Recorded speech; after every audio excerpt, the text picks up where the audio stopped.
안녕하세요. 온토기 김정윤입니다. 애플이 아이폰 12 프로 맥스를 20일 출시를 했습니다. 그래서 이제 공홈에 가서 하나 구입을 해보고 한 이틀간 사용을 해봤습니다. 총 4가지가 나왔죠. 일반 아이폰 12, 아이폰 12 프로, 프로 맥스, 그리고 미니.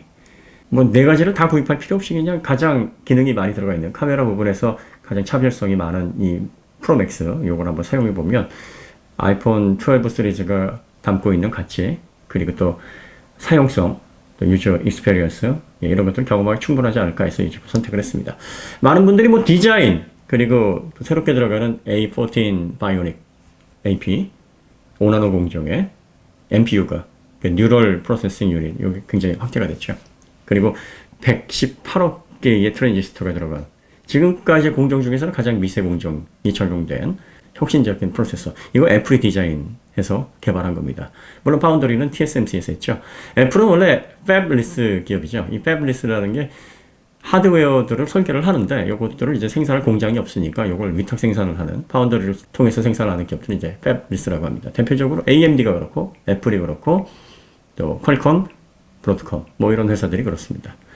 엔비디아도 그렇죠. 엔비디아가 이제 얼마 전에 ARM 영국의 1985년도에 그 캠브리지 대학에서 출발한 이 벤처로 시작했는데 AP 시장이 폭발을 하면서 예전에 여기 인베디드에 잠깐 관심 받다가 그리고 PDA나 뭐 이런 허접한 기계들만 사용이 되다가 이 스마트폰이 이제 대주가 되면서 ARM이라는 회사가 아주 빅뱅을 했었습니다. 그래서 엄청난 금액의 400억 달러의 인수가 됐죠. 뭐 디자인 보고 와 뭐 엄청나다 그러는데 잘 모르겠어요. 아이폰 4의 그 아이덴티티를 살려가지고 디자인했다고 하는데 뭐 저는 아이폰은 그냥 늘 보면은 뭐 아이폰스럽다 뭐 그 정도 느낌? 네.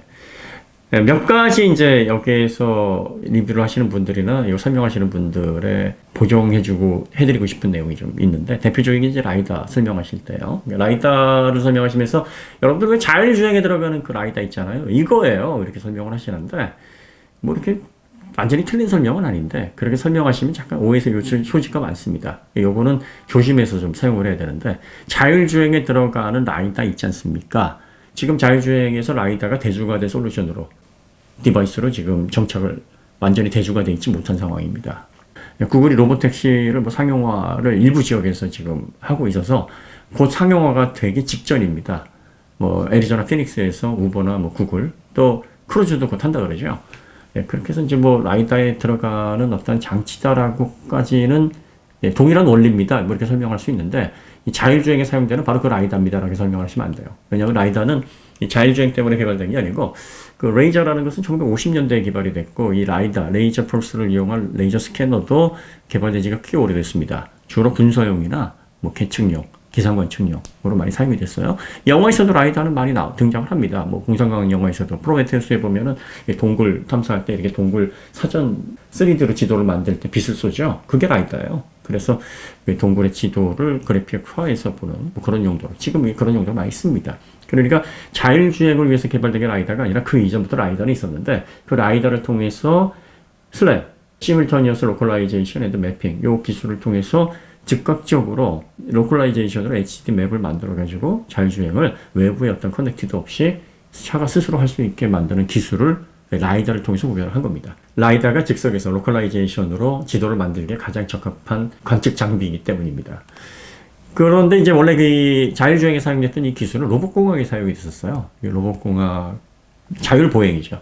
자율보행 로봇 보면은 그 눈이 2개가 달려있거나 아니면 그 엑스맨 사이클롭처럼 이렇게 길게 그래서 그 안에 뭐 센서 같은 게 달려있는 듯한 모습이 보이잖아요. 그게 라이다예요. 그 라이다가 레이저 펄스를 사방으로 쏩니다. 그래서 TOF, 빛이 부딪혀서 들어오는 그 시간 차이, 그걸 통해서 뎁스를 측정하는 거예요. 그러니까 원리는 굉장히 단순합니다. 그런데 로봇공학에서 사용되는 이 라이다를 자동차에 그대로 사용을 못해요.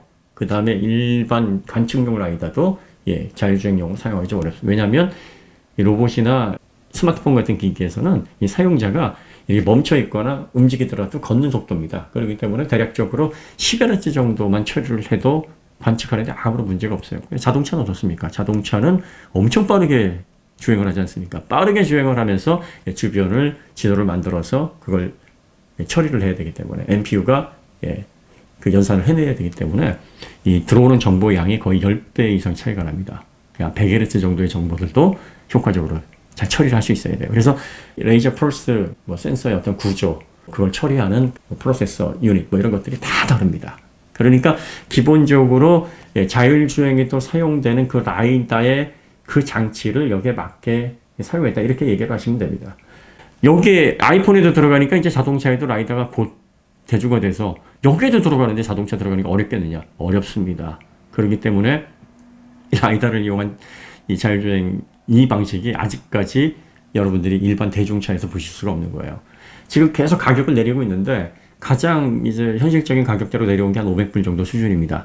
100불짜리 뭐 멜라비트 같은 것도 있는데 이런 것들이 자율주행용에 맞는 그런 해상력이나 빠른 어떤 정보를 통한 처리가 가능한 그런 정도의 스펙이 아닙니다. 그러다 보니까 자율주행 보조 정도. 그래도 이거보다 나아요.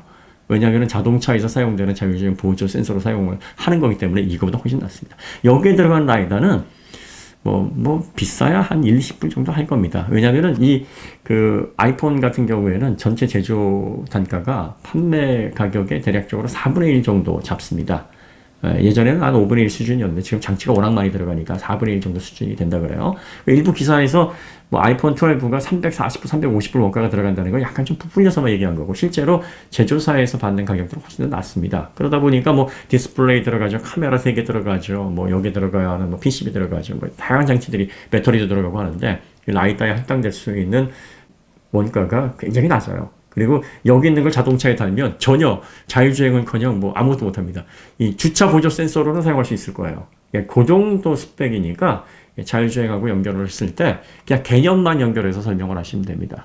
그거 생각하시면 됩니다 하면서 이게 차로 들어가면 자율주행 됩니다. 이렇게 얘기하시면 안 됩니다.